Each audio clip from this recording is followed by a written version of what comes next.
Livro O Poder do Agora, Eckhart Tolle. Capítulo 2. Consciência, o caminho para escapar do sofrimento.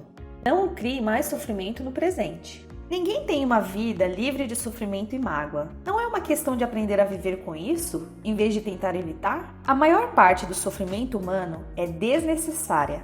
Ele se forma sozinho enquanto a mente superficial governa a nossa vida. O sofrimento que sentimos nesse exato momento é sempre alguma forma de não aceitação, uma forma de resistência inconsciente ao que é. No nível do pensamento, a resistência é uma forma de julgamento. No nível emocional, ela é uma forma de negação.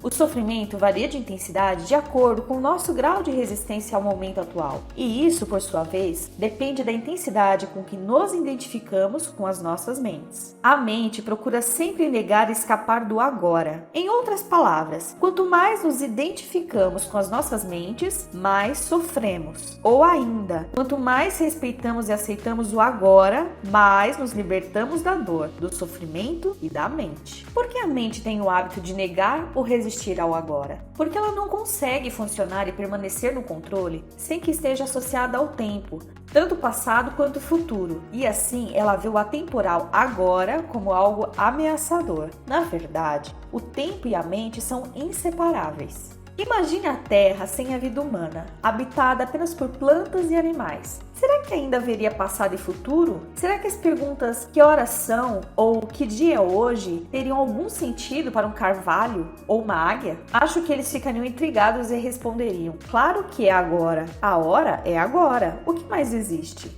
Não há dúvida de que precisamos da mente e do tempo, mas no momento em que eles assumem o controle das nossas vidas, surgem os problemas, o sofrimento e a mágoa. Para garantir sua permanência no controle, a mente trabalha o tempo todo para esconder o momento presente com o passado e o futuro.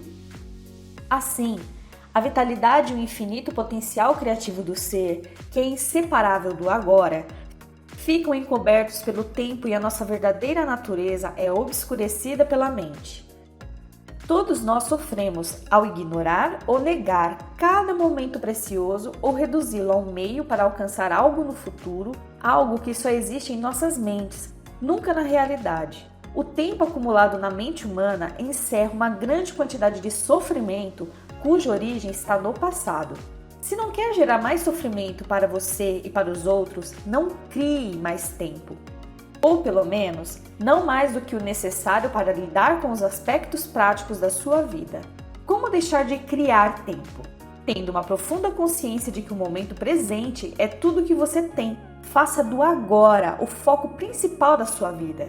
Se antes você se fixava no tempo e fazia rápidas visitas ao agora, inverta essa lógica, fixando-se no agora e fazendo visitas rápidas ao passado e ao futuro quando precisar lidar com os aspectos práticos da sua vida. Diga sempre sim ao momento atual. O que poderia ser mais insensato do que criar uma resistência interior a alguma coisa que já é? O que poderia ser mais insensato do que se opor à própria vida, que é agora e sempre agora? Renda-se ao que é, diga sim para a vida e veja como, de repente, a vida começa a trabalhar mais a seu favor em vez de contra você.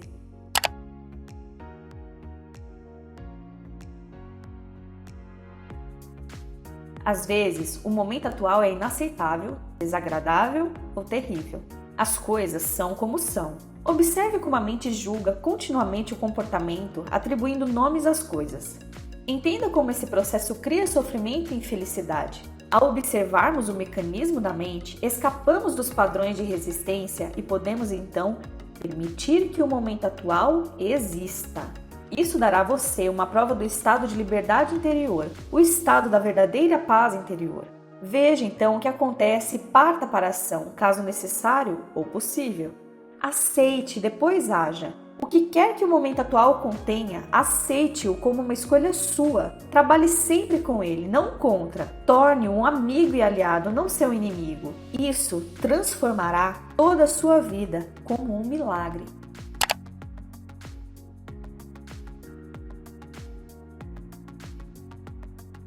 Dissolvendo o sofrimento do passado. Enquanto não somos capazes de acessar o poder do agora, vamos acumulando resíduos de sofrimento emocional. Esses resíduos se misturam ao sofrimento do passado e se alojam em nossa mente e em nosso corpo. Isso inclui o sofrimento vivido em nossa infância, causado pela falta de compreensão do mundo em que nascemos. Todo esse sofrimento cria um campo de energia negativa que ocupa a mente e o corpo. Se olharmos para ele como uma entidade invisível com características próprias, estaremos chegando bem perto da verdade. É o sofrimento emocional do corpo. Apresenta-se sob duas modalidades, inativo e ativo. O sofrimento pode ficar inativo 90% do tempo, ou 100% ativado em alguém profundamente infeliz. Algumas pessoas atravessam a vida quase que inteiramente tomadas pelo sofrimento, enquanto outras passam por ele em algumas situações que envolvem relações familiares e amorosas, lesões físicas ou emocionais, perdas do passado, abandono, etc. Qualquer coisa pode ativá-lo, especialmente se encontrar ressonância em um padrão de sofrimento do passado. Quando o sofrimento está pronto para despertar do estágio inativo, até mesmo a observação inocente feita por um amigo ou um pensamento é capaz de ativá-lo. Alguns sofrimentos são irritantes, mas inofensivos, como é o caso de uma criança que não para de chorar. Outros são monstros destrutivos e mórbidos, verdadeiros demônios. Alguns são fisicamente violentos, outros emocionalmente violentos. Eles podem atacar tantas pessoas à nossa volta quanto a nós mesmos, seus hospedeiros. Os pensamentos e sentimentos relativos à nossa vida tornam-se, então, profundamente negativos e autodestrutivos. Doenças e acidentes frequentemente acontecem desse modo. Alguns sofrimentos podem até levar uma pessoa ao suicídio. Às vezes, levamos um choque ao descobrir uma faceta detestável em alguém que pensávamos conhecer bem. Entretanto, é mais importante observar essa situação em nós mesmos do que nos outros. Preste atenção a qualquer sinal de infelicidade em você, qualquer que seja a forma, pois talvez seja o despertar do sofrimento. Ele pode se manifestar como uma irritação, um sinal de impaciência, um ar sombrio, um desejo de ferir, sentimentos de raiva, ira, depressão ou uma necessidade de criar algum tipo de problema em seus relacionamentos. Agarre o sinal no momento em que ele despertar de seu estado inativo. O sofrimento deseja sobreviver, mas para isso precisa conseguir que nos identifiquemos inconscientemente com ele. Portanto, quando o sofrimento toma conta de nós, cria uma situação em nossas vidas que reflete a própria frequência de energia da qual ele se alimenta. Sofrimento só se alimenta de sofrimento, não consegue se alimentar de alegria, acha indigesta. Quando o sofrimento nos domina, faz com que desejemos ter mais sofrimento. Passamos a ser vítimas ou perpetradores. Queremos infligir sofrimento ou senti-lo, ou ambos. Na verdade, não há muita diferença entre os dois. É claro que não temos consciência disso e afirmamos que não queremos sofrer, mas preste bem atenção e verá que o pensamento e o seu comportamento estão programados para continuar com o sofrimento, tanto para você quanto para os outros. Se você estivesse consciente disso, o padrão iria se desfazer, porque desejar mais sofrimento é uma insanidade e ninguém é insano conscientemente. O sofrimento, a sombra escura projetada pelo ego, tem medo da luz da nossa consciência. Teme ser descoberto. Sobrevive graças à nossa identificação inconsciente com ele. Assim como há o medo inconsciente de enfrentarmos o sofrimento que vive dentro de nós. Mas se não o enfrentarmos, se não direcionarmos a luz da nossa consciência para o sofrimento, seremos forçados a revivê-lo. O sofrimento pode nos parecer um monstro perigoso, mas eu lhe garanto que se trata de um fantasma frágil. Ele não pode prevalecer sobre o poder da nossa presença. Alguns ensinamentos espirituais dizem que todo sofrimento é, em última análise, uma ilusão. E isso é verdade. A questão é se isso é uma verdade para você. Acreditar simplesmente não transforma nada em verdade. Você quer sofrer para o resto da vida e permanecer dizendo que é uma ilusão? Será que essa atitude livra você do sofrimento? O que nos interessa aqui é o que podemos fazer para vivenciar essa verdade, ou seja, torná-la real em nossas vidas. Portanto, o sofrimento não quer que nós o observemos diretamente e vejamos o que ele realmente é. No momento em que o observamos, sentimos seu campo energético dentro de nós e desfazemos nossa identificação com ele. Surge uma nova dimensão da consciência. Chamo a isso presença. Passamos a ser testemunhas ou observadoras do sofrimento. Isso significa que ele não pode mais nos usar, fingindo ser nosso eu interior. Então, não temos mais como realimentá-lo. Aqui está a nossa mais profunda força interior. Acabamos de acessar o poder do agora. O que acontece ao sofrimento quando nos tornamos conscientes o bastante para romper a nossa identificação com ele? A inconsciência cria o sofrimento. A consciência transforma o sofrimento nela mesma. São Paulo expressa esse princípio universal de uma forma linda ao dizer, abre aspas, tudo é revelado ao ser exposto à luz, e o que for exposto à própria luz se torna luz. Fecha aspas. Assim como não se pode lutar contra a escuridão, não se pode lutar contra o sofrimento. Tentar fazer isso poderia gerar um conflito interior e um sofrimento adicional. Observar o sofrimento já é o bastante. Observá-lo implica aceitá-lo como parte do que existe naquele momento. O sofrimento consiste na energia vital aprisionada que se desprendeu do campo energético total e se fez temporariamente autônoma, através de um processo artificial de identificação com a mente. Ela se volta para dentro de si mesma e se torna algo contrário à vida, como um animal tentando comer o próprio rabo. Por que você acha que a nossa civilização se tornou tão autodestrutiva? Acontece que as forças destrutivas da vida ainda não são energia vital. Mesmo quando começamos a deixar de nos identificar e nos tornamos observadores, o sofrimento ainda continua a agir por um tempo e vai tentar fazer com que voltemos a nos identificar com ele. Embora não esteja mais recebendo energia originada da nossa identificação com ele, o sofrimento ainda tem sua força, como uma roda gigante que continua a girar, mesmo quando deixa de receber o impulso. Nesse estágio, o sofrimento pode até ocasionar dores em diversas partes do corpo, mas elas não vão durar. Esteja presente, fique consciente. Vigie o seu espaço interior. Você vai precisar estar presente e alerta para ser capaz de observar o sofrimento de um modo direto e sentir a energia que emana dele.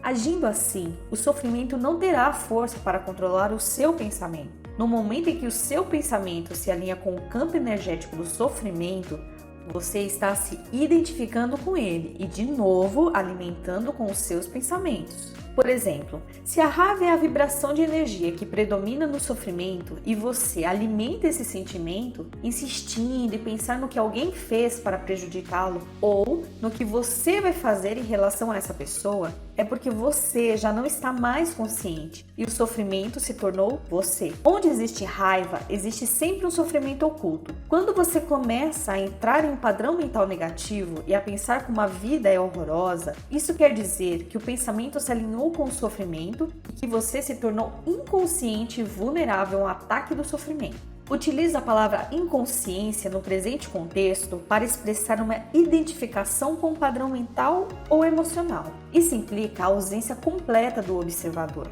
Manter-se em um estado de alerta consciente destrói a ligação entre o sofrimento e o mecanismo do pensamento e aciona o processo de transformação. É como se o sofrimento se tornasse o combustível para a chama da consciência, resultando em um brilho de mais intensidade. Esse é o significado esotérico da antiga arte da alquimia, a transformação do metal não precioso em ouro, do sofrimento em consciência.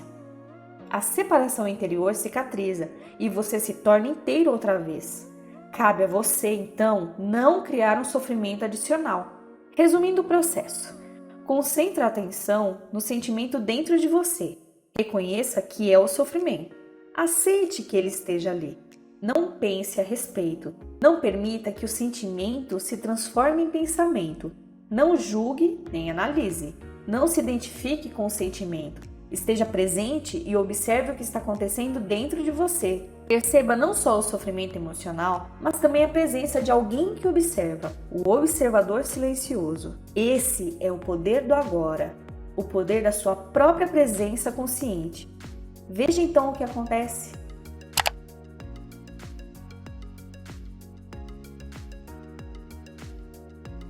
Em inúmeras mulheres, o sofrimento manifesta-se em particular no período anterior ao fluxo menstrual. Mais adiante, comentarei as razões pelas quais isso acontece. No momento, o importante é que você seja capaz de estar alerta e presente quando o sofrimento aparecer e de observar o sentimento em vez de se deixar dominar por ele. Essas atitudes proporcionam uma oportunidade para a mais poderosa das práticas espirituais e tornam possível uma rápida transformação de todo o passado. A identificação do ego com o sofrimento. O processo que acabei de descrever é extremamente poderoso, embora simples. Poderia ser ensinado a uma criança e tem a esperança de que um dia será uma das primeiras coisas a serem aprendidas na escola. Uma vez entendido o princípio básico do que significa estar presente observando o que acontece dentro de nós, e entendemos isso quando passamos pela experiência, teremos à nossa disposição a mais poderosa ferramenta de transformação. Não nego que podemos encontrar uma forte resistência interna tentando nos impedir de pôr fim à identificação com o sofrimento. Isso acontecerá particularmente se tivermos vivido intimamente identificados com o sofrimento emocional durante a maior parte da vida e se tivermos investido nele uma grande parte ou mesmo todo o nosso sentido de eu interior. Isso significa que construímos um eu interior infeliz por conta do nosso sofrimento e acreditamos que somos essa ficção fabricada pela mente. Nesse caso, nosso medo inconsciente de perder a identidade vai criar uma forte resistência a qualquer forma de não identificação. Em outras palavras, você preferiria viver com o sofrimento, ser o sofrimento, a saltar para o desconhecido, correndo o risco de perder o seu infeliz, mas familiar eu interior. Se esse é o seu caso, observe a resistência dentro de você. Observe o seu apego ao sofrimento. Esteja muito alerta. Observe como é estranho ter prazer em ser infeliz. Observe a compulsão de falar ou pensar a esse respeito. A resistência deixará de existir se você torná-la consciente. Poderá então dar atenção ao sofrimento, estar presente como testemunha e iniciar a transformação. Só você pode fazer isso. Ninguém pode fazer por você. Mas, caso tenha bastante sorte para encontrar alguém intensamente consciente, se puder estar com essa pessoa e juntar-se a ela no estado de presença, isso poderá ser de grande utilidade, acelerando o processo. Se isso acontecer, a sua própria luz logo brilhará mais forte. Quando colocamos um pedaço de lenha que tenha começado a queimar há pouco tempo perto de outro que está queimando vigorosamente e depois separamos os dois novamente, o primeiro tronco passará a queimar com uma intensidade muito maior. Afinal de contas, é o mesmo fogo. Ser um fogo dessa natureza é uma das funções de um mestre espiritual. Alguns terapeutas estão aptos a preencher essa função, desde que tenham alcançado um ponto além do nível de consciência e sejam capazes de criar e sustentar um estado de presença intensa e consciente enquanto estiverem trabalhando com você. A origem do medo. Você mencionou o medo como uma parte do nosso sofrimento emocional latente. Por que há tanto medo na vida das pessoas? Uma certa dose de medo não é saudável? Se eu não tivesse medo do fogo, poderia colocar minha mão dentro dele e me queimar. A razão pela qual não colocamos a mão no fogo não é o medo, e sim a certeza de que vamos nos queimar. Não é preciso ter medo para evitar um perigo desnecessário. Basta um mínimo de inteligência e bom senso. Nessas questões práticas, é muito útil aplicarmos as lições do passado. Mas se alguém nos ameaça com fogo ou violência física, talvez experimentemos uma sensação como medo. É uma reação instintiva ao perigo, sem relação com a doença psicológica do medo de que estamos tratando aqui. A doença psicológica do medo não está presa a qualquer perigo imediato, concreto e verdadeiro. Manifesta-se de várias formas, tais como agitação, preocupação, ansiedade, nervosismo, tensão, pavor, fobia, etc. Esse tipo de medo psicológico é sempre de alguma coisa que poderá acontecer, não de alguma coisa que está acontecendo neste momento. Você está aqui e agora, ao passo que sua mente está no futuro. Essa situação cria um espaço de angústia, e caso estejamos identificados com as nossas mentes e tivermos perdido o contato com o poder e a simplicidade do agora, essa angústia será nossa companhia constante. Podemos sempre lidar com uma situação no momento em que ela se apresenta, mas não podemos lidar com algo que é apenas uma projeção mental. Não podemos lidar com o futuro.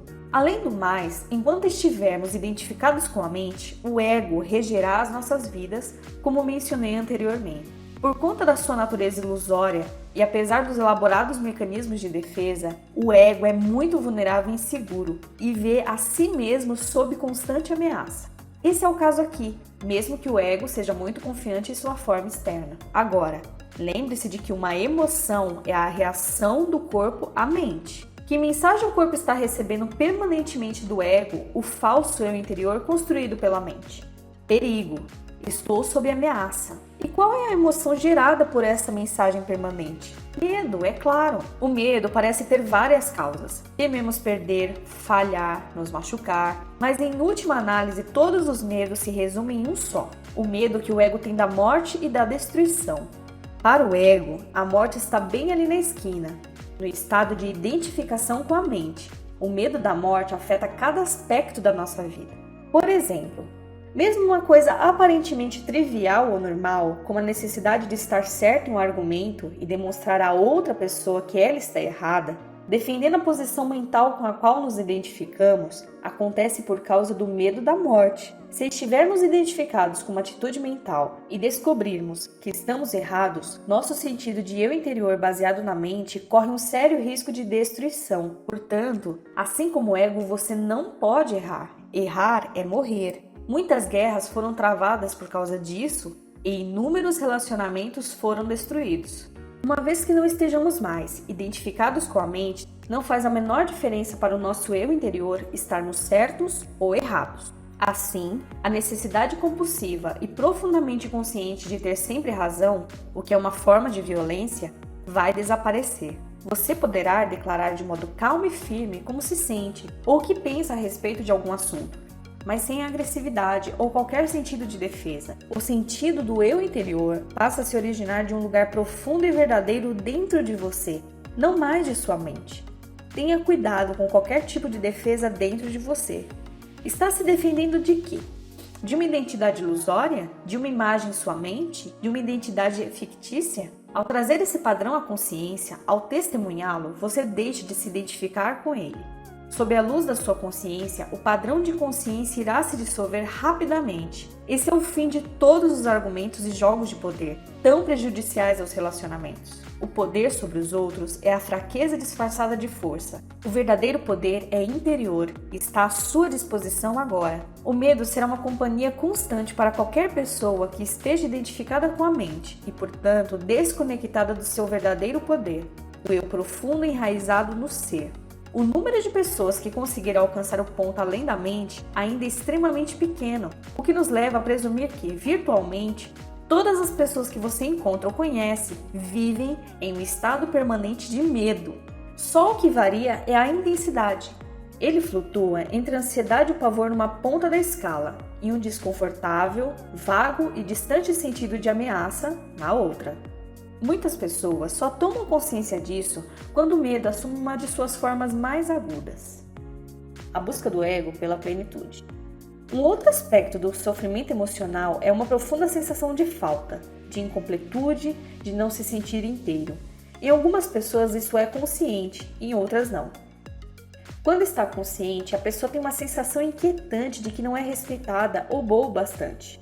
Na forma inconsciente, essa sensação se manifesta indiretamente como um anseio, uma necessidade ou uma carência intensa. Em ambos os casos, as pessoas podem acabar buscando compulsivamente uma forma de gratificar o ego e preencher o buraco que sentem por dentro. Assim, empenham-se em possuir propriedades, dinheiro, sucesso, poder, reconhecimento ou um relacionamento especial para se sentirem melhor e mais completas. Porém, mesmo quando conseguem todas essas coisas, percebem que o buraco ainda está ali e não tem fundo.